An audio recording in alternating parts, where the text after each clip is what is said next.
Have you noticed in recent days there's been a little bit of an uptick in the embrace of conspiracy theories? Of course, there have always been some of these ideas that have kind of gotten ground, and it's sad, of course, when some of the conspiracy theories turn out to be true, because then the other ones that haven't been proved yet, we say, well, just got to wait until that one is proven.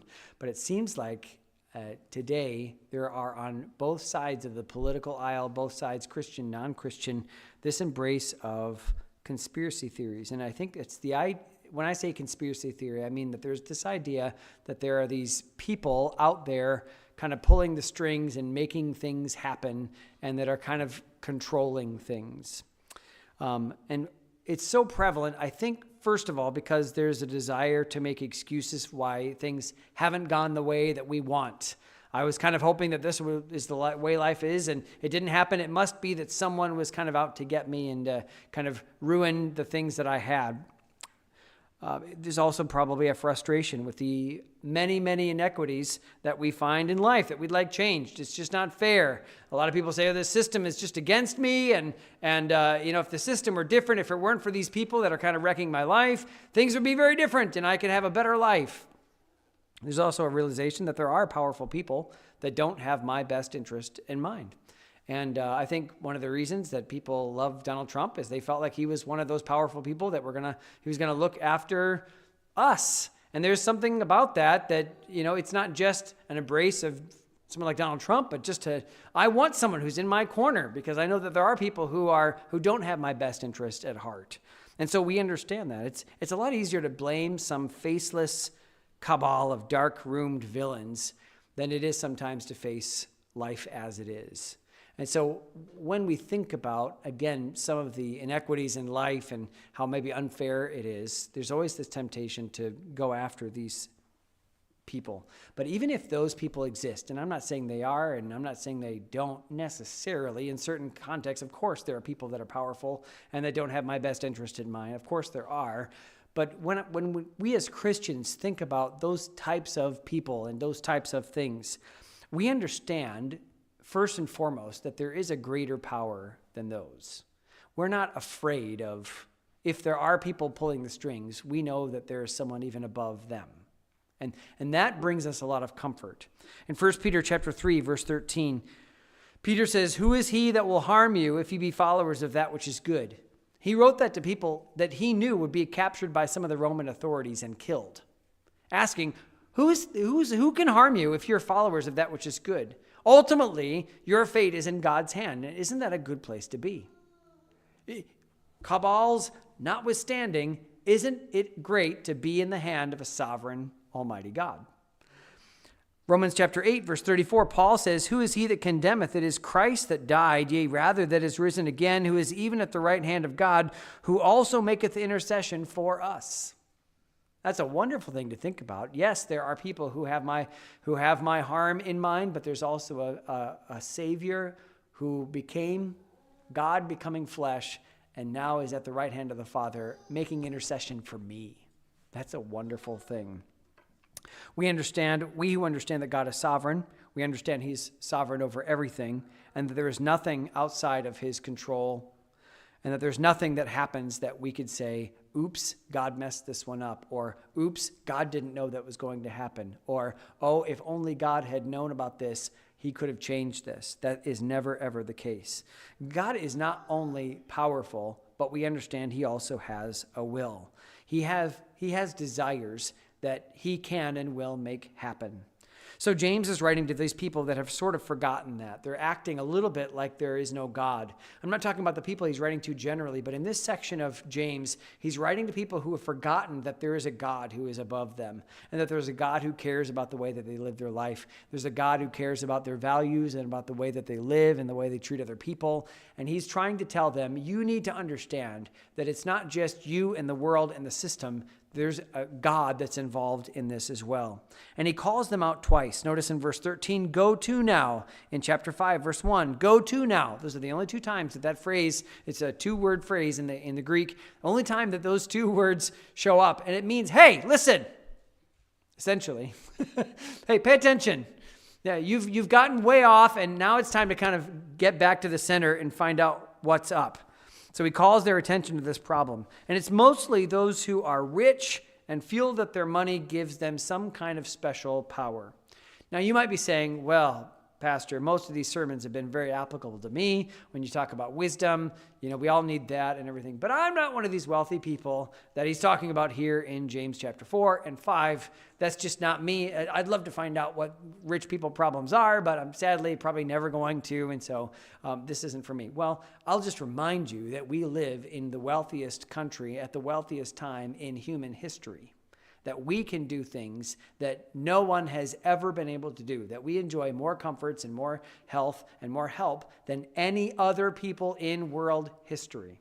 So yes, we're all very wealthy compared to so much of the way the world has lived. It's just that we often look at other people and say, well, I'm not that wealthy, and so things are different. But let's just bring us to the point where we understand that in our affluence in America, and I'm thankful for it, all right? I'm not even casting stones at all the comfort and the wealth that we get to live in. But as we live in it, we forget what it's like. We sort of think of it as just kind of owed to us. And that's the mentality that James is attacking. People that live in comfort become very soft and entitled. And you may not feel like you are living very well off.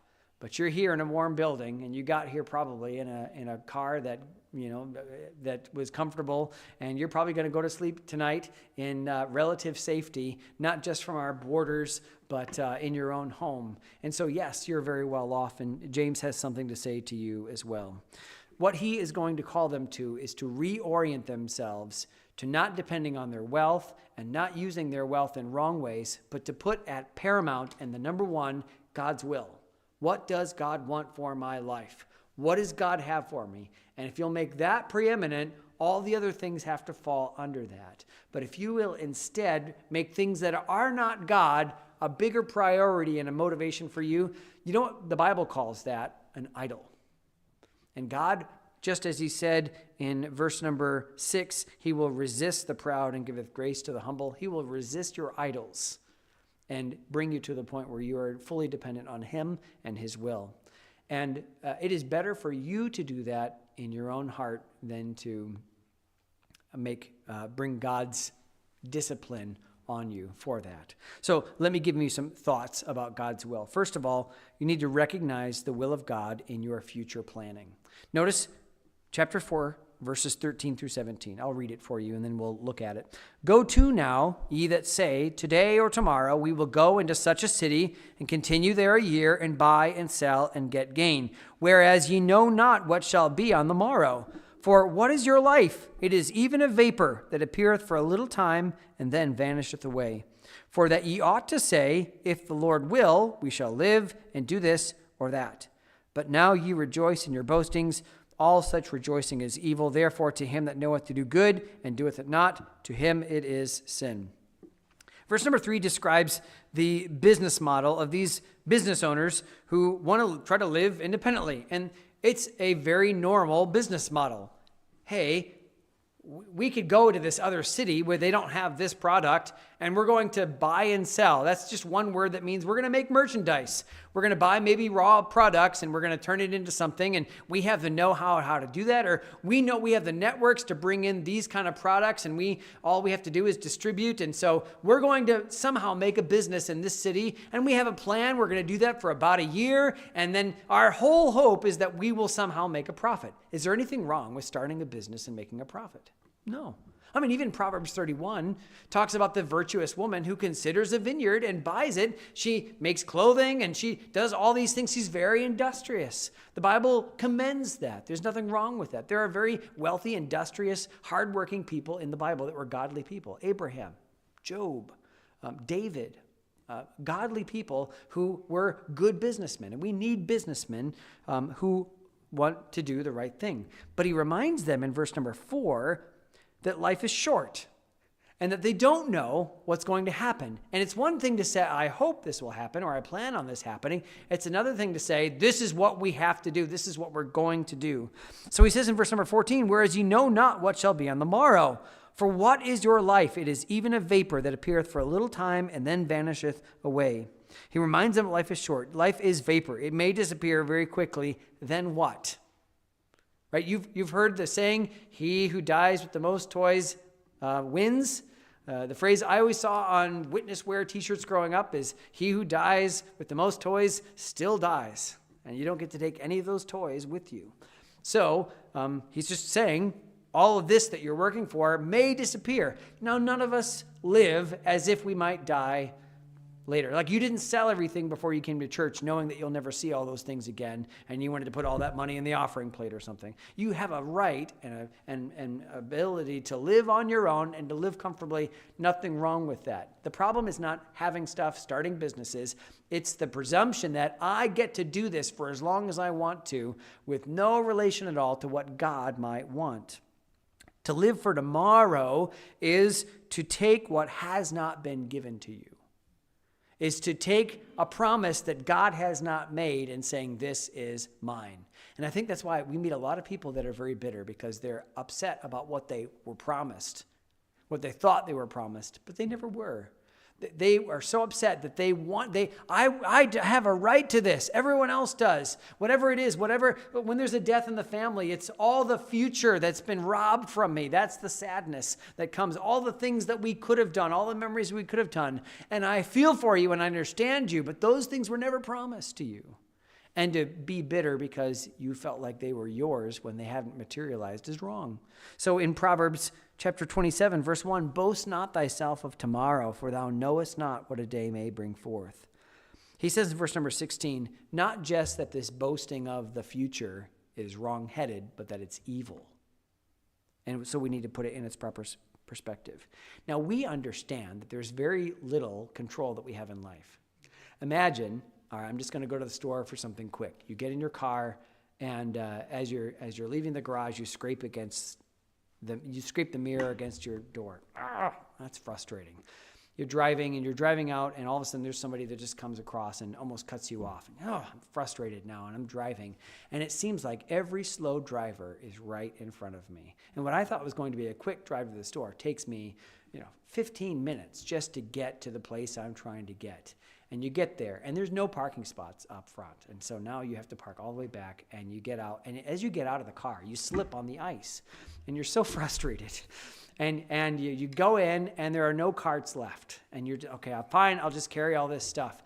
You go in, and you think you can find an employee that can help you find the thing you're looking for. And it's like they've all gone on break, or they're all avoiding you.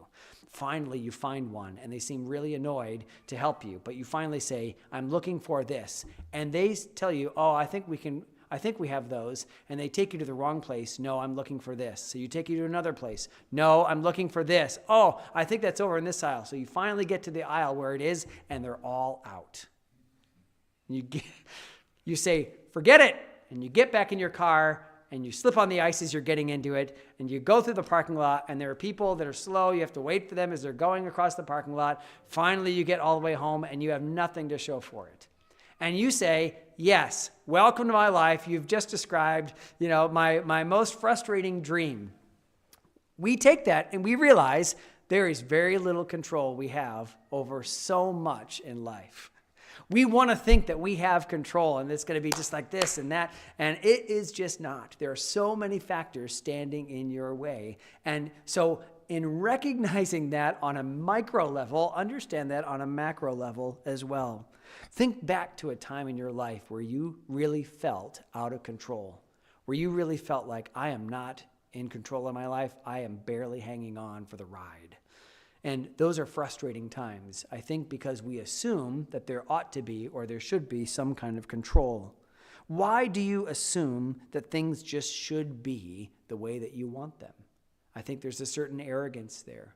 But if we'll reorient our idea and not just say, I expect this or I demand this, but I hope for this. Notice he says, not that it's wrong to do business, but he says in verse 15 that ye ought to say, if the Lord will, we shall live and do this or that.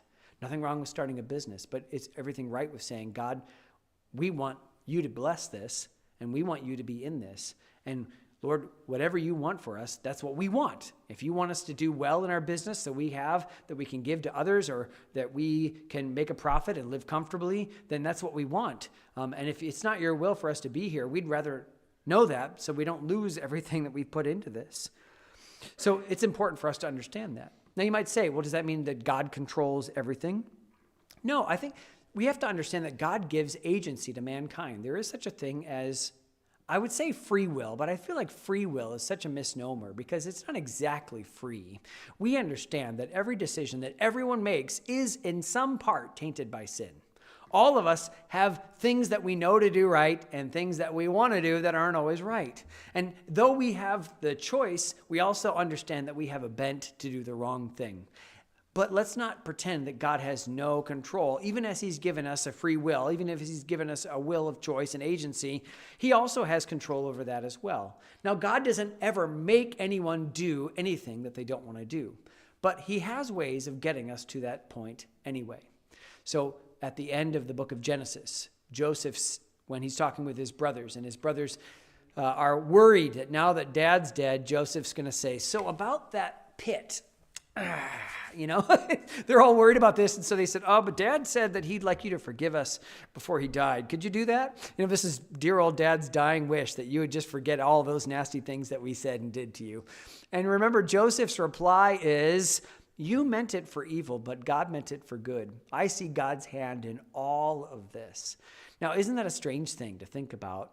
These 11 men or these 10 men doing evil to Joseph, and yet God being in all of it. He says, yes, I'll allow that. Yes, I'll allow that. He still stopped some of the things, right? Like Potiphar, there's no reason why Potiphar didn't just have Joseph killed, except that God's hand was upon him. Right? There's no reason why this butler waited 2 whole years, except he just forgot, and God allowed him to forget until there was a time where he was needed to bring Joseph out of the prison. So we know that even as we all have agency and free choice, God's also in this. And that's where we say, God, I'm glad that you're absolutely sovereign. It says it this way in Proverbs chapter 16, verse 9. A man's heart deviseth his way, but the Lord directeth his steps. You make whatever choice you want, and as long as you're submitted to God's will, he's in it, and he's moving, and he's going to help you, and he can protect you. And so even in this is a reorientation from I'm going to do what I want to do to, all right, God, what is it that you have for me? So our response is, first of all, to completely submit ourselves to him. Lord, whatever you want. If the Lord wills, we will do this, we will do this, we will do this. It's to completely trust him to do or stop whatever he sees as good, and to not hang on to everything as if we are owed it. To live a life ready to be helped or stopped by his will. Now, if you know that this is the way that it is, that God says, I have a plan for you, I have purpose for you, I am working in your life. If you know that, and you still insist on doing things your way and getting upset when things don't go your way, then what verse number 17 says is this: therefore, to him that knoweth to do good and doeth it not, to him it is sin. You maybe don't think of being submitted to God's will and being totally open-handed with your life. You don't think of that as a sin. You think of that as like another tier of the Christian life. But that's not what this verse says. If you are fighting against God and his purposes and his will for your life, either because you've never asked him or because you know what he wants and you're saying, I don't think I want to do that, that is sin. That is sin. It's just as wicked as anything that anybody at any prison has done in the eyes of God, because you are fighting and resisting God. And let me just encourage you this morning to totally recognize the sovereignty of God and his will for your life. It will not be as bad as you think it will be. Satan has you thinking that God's going to destroy your life, and that is not the God of the Bible. He loves you. He's a father who wants good things for you if you will submit to his good and perfect will. The second principle that we take is to submit to the will of God in your values. Notice in chapter 5, verse 1, go to now, ye rich men, weep and howl for your miseries that shall come upon you. Your riches are corrupted, and your garments are moth-eaten. Your gold and silver is cankered. The rust of them shall be a witness against you, and shall eat your flesh as it were fire. Ye have heaped treasure together for the last days. Many commentators think that this isn't talking to Christian people in the church. It's talking to unbelievers outside the church. I don't know what I think about that, because it seems a very strange thing for James to be standing on the street corner saying this. I think that this idea is even among Christians. If there's a man in the church in Corinth who is having an affair with his father's wife, and if people in Corinth were suing one another, then probably there were people in these churches that James is writing to who were using their wealth and their riches to suppress other people, and they were using their wealth to promote only themselves. He tells them to turn from trusting their riches. He warns them that in verse number 1 that miseries will come upon them, that eventually that will all fade away, because riches are temporary. And I don't think it's necessarily even that God is saying, I'm going to take it all away from you, but just to say, why would you build your whole life and being and purpose on something that is fundamentally temporary?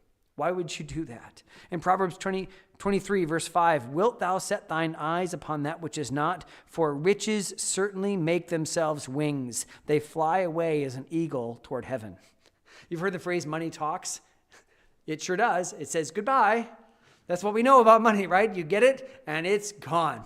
And you have a budget and you say, man, I got paid. And you know where every dollar of that is going. Now, if you're a young person and you're putting that money away in savings, enjoy those years. That's so wonderful that you can put so much away and that your parents are helping that. And they want to help you in your life and everything. So that's a wonderful thing to have that. But just understand money is temporary. And one day you're going to have to spend that money on something that you're going to need. And hopefully it'll be a good investment. All that. Just know that it's all temporary. Why would you put your whole being and life into something that isn't going to last, either in this world or especially in the next? Proverbs 21, verse 17 says, he that loveth pleasure shall be a poor man. He that loveth wine and oil shall not be rich. You think, well, if you love the nicer things in life, you'll get to enjoy life. And Proverbs says, yeah, probably for a little while, and then you'll be poor. You cannot sustain a luxury lifestyle for long. He reminds them they've put too much dependence on their riches. Now, we experience this in our own life, too. If you were unwise enough to take $1,000 20 years ago and stick it under your mattress, this money is safe here. I'm going to put $1,000 under my mattress. 20 years ago, you pull it out now, you know what that $1,000 can buy? Much, much less. That isn't a good strategy, because money is always just changing. We watch the stock market go up and down. For those people who 30, 40 years ago, we're buying Beanie Babies, thinking that's going to be the thing, that's going to be my retirement, that's going to be the thing that this is going to save my life. I'm going to have all these things. And I was given back in 1993 or 94 some little micro machines, and they happened to be like one was a Star Wars and one was a Star Trek, and I thought, these are going to be worth something someday. So I didn't even open them as a little kid. So I just kind of put them in a box. And recently we moved into our house. I'm like, I don't need all these boxes of memorabilia. So I'm going through it. I'm like, oh, I forgot about these micro machines. I'll put them on eBay. Well, I put them on there for $15 a piece, and they still have not sold. Nobody wants them. I thought, man, I'm gonna make $100 off these things. Maybe I might get $20 and I'll take one of you out to the Good Life or something. I don't know, but it's not going to be much. It's not going to be much. And we think, oh, this is going to be this great thing. And then we just realize how temporary money is and how transitory all these ideas that we have is. Now, that doesn't mean that we don't try to do our best to save and invest and do what we can. I'll understand all of that, but just understand that God's a part of that too, that God has a will for the way that you use your money and the way that you think about your money. Money is a wonderful servant and a lousy master, and it's just important for us to understand that. Now, what is God's will for me regarding my values? I would say that God has better purposes for you than acquiring wealth and amassing a fortune. There's nothing wrong with being comfortable. There's nothing wrong with being a successful business person. But understand that this is a universal truth that money corrupts. And the things that money can do corrupt. And if you think you'll be immune to that, you probably will not. There are people that have been able to, with a Christ-like spirit, be a master over money and to use their money for good. But those people are very, very few. What it takes is putting first things first and saying, this is uppermost, this is most important. Jesus talked about valuing his kingdom first. Matthew chapter 6, verses 19 through 20. Lay not up for yourselves treasures upon earth, where moth and rust doth corrupt, and where thieves break through and steal. But lay up for yourselves treasures in heaven, where neither moth nor rust doth corrupt, and where thieves do not break through nor steal. There, you can put whatever you want into this life, and it may all go away. And what he says here, your riches are corrupted, your garments are moth-eaten, everything is temporary. Everything corrupts, everything goes away. But the treasures that you could put into heaven, if you could turn that, again, we always talk about how can I turn this into something more valuable. If you can take your life, and that's not just your money, but your talents, your time, your resources, whatever it is, how can you, your relationships, how can I turn that into something more eternal? How can I change this into a product that's going to help for eternity, that's going to glorify God and is going to be treasure in heaven? And if that is not your uppermost, if that is not your primary, how can I glorify God in the things that I have and the things that I do in my relationships? If that is not uppermost, then James calls you to examine yourself. And it's not just the rich that are doing this. So when we talk about people that are in higher ups and they do all these things because they don't have my best interest at heart, or they're meeting in back rooms and all that, they have a system of thought, they have a system of value that is not just not godly, but it's against godliness. And we all say, I wish those people would fall in their designs. And sometimes once in a while we get to see people who do that very thing, that had all these schemes, you know, the Bernie Madoffs and the Harvey Weinsteins and all the people that were trying to do all this for themselves. And it's kind of fun to watch them fall. And we understand that one day all of that's going to fall. So if that's true, and we say we rejoice in that day when all the wickedness will be revealed, I don't want to be a part of that system. I don't want to be a part of that. I want to be someone who stands and God says, you understood that my kingdom was more important than the kingdom of this world, and you didn't buy in. And for that, I'm going to reward you. And look at all that what I was able to do through your life.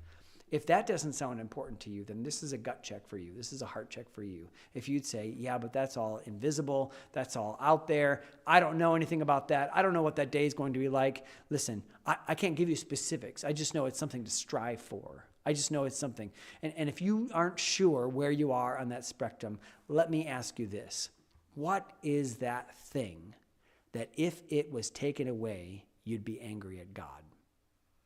What is the thing that if God took it away from you, you would be angry and bitter at him? If you have something in your mind, that is the thing that God wants you to give to him. Now, you say, well, for me, it's like my family. Okay, yeah, that's for me too. But you know, I had to come to a point maybe 10 years ago where I realized I was very much in danger of making my family an idol. I was so worried. I'd be up all night just thinking about what if something happened to my family? What if all these things? And I just had to say, God, I can't live like this. Like, I don't think it's your will for me to cling on to my family as the most important thing. And I realized that I would be really angry and bitter at God if he took these things away. And so I had to come to the point where I said, God, this is all yours. This is all yours to do with whatever you want. Now, if something happened to things that are important in my life, you know, our house, my family, whatever it is, I don't really care about our cars, but some of you do and whatever. If God took all that away, I wouldn't be happy necessarily, you know, especially I've got to figure something out now.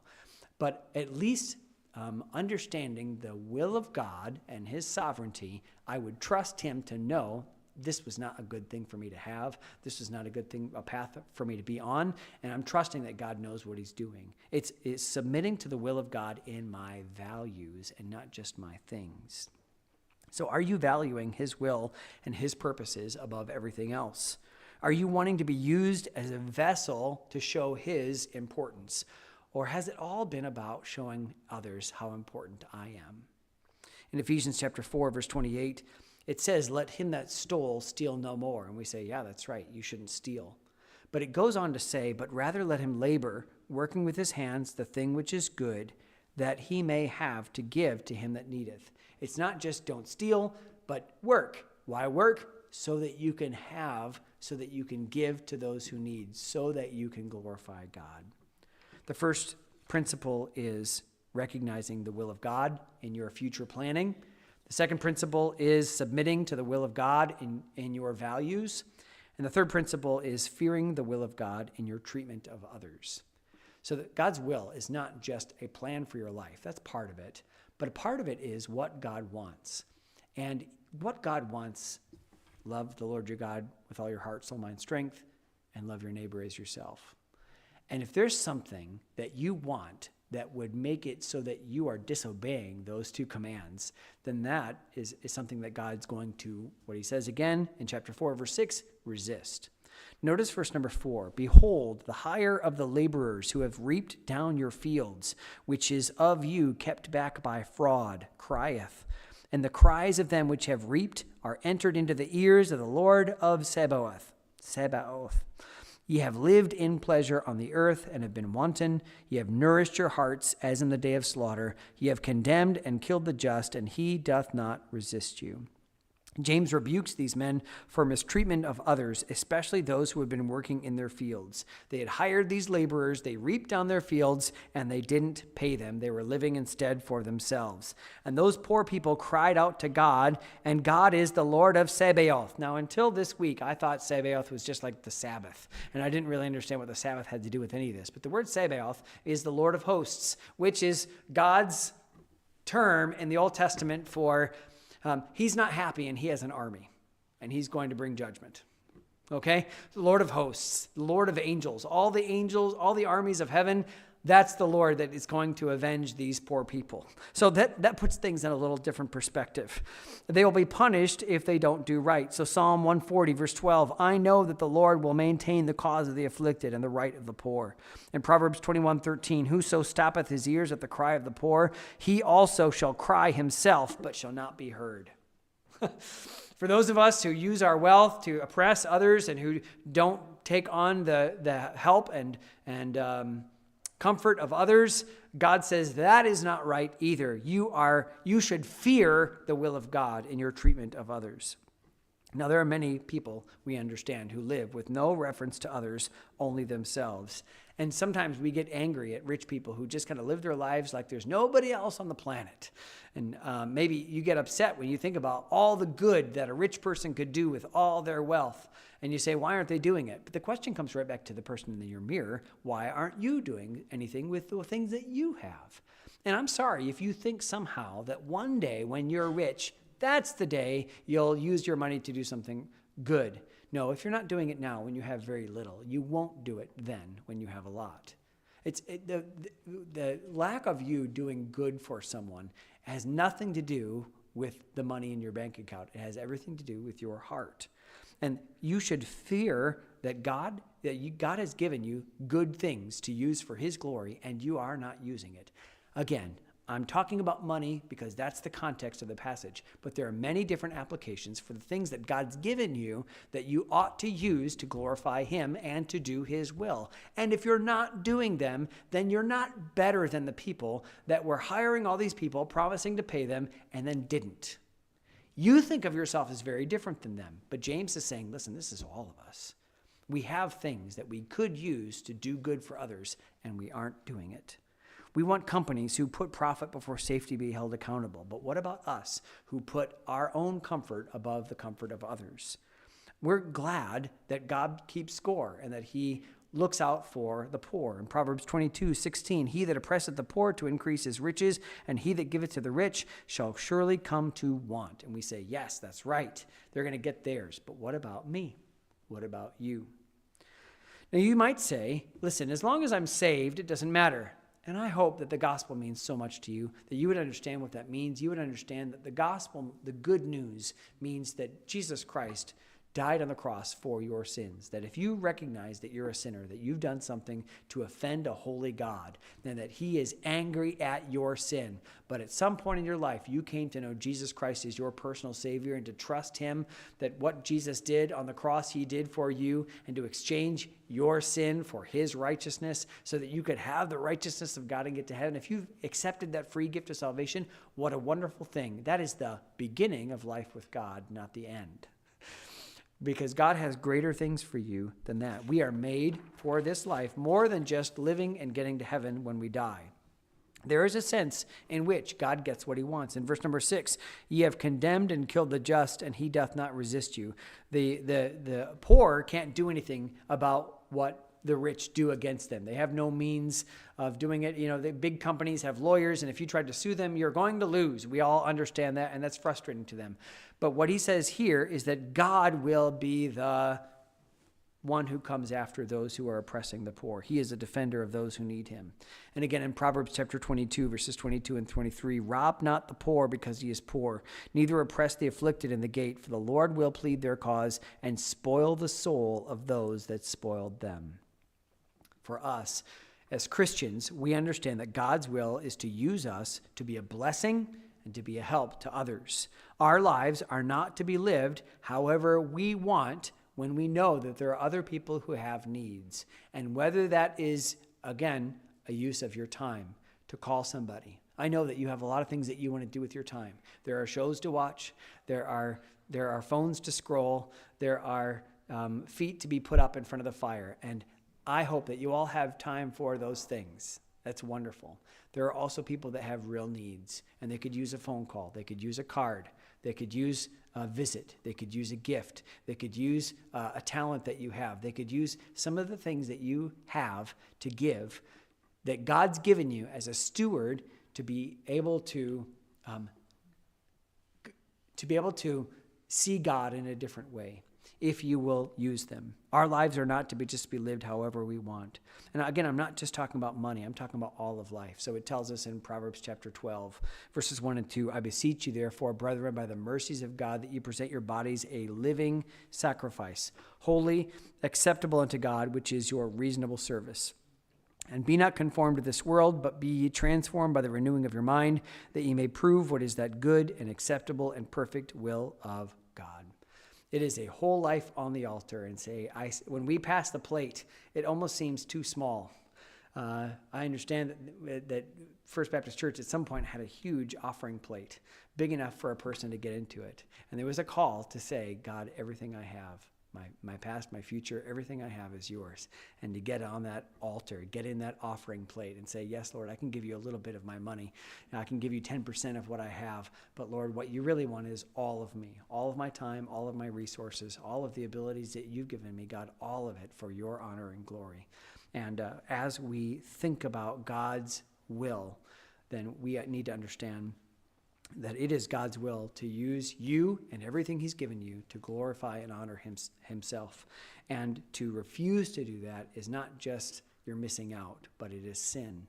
When we understand the seriousness of this, hopefully then, as we have a time of invitation, you would understand the great need that God is calling you to.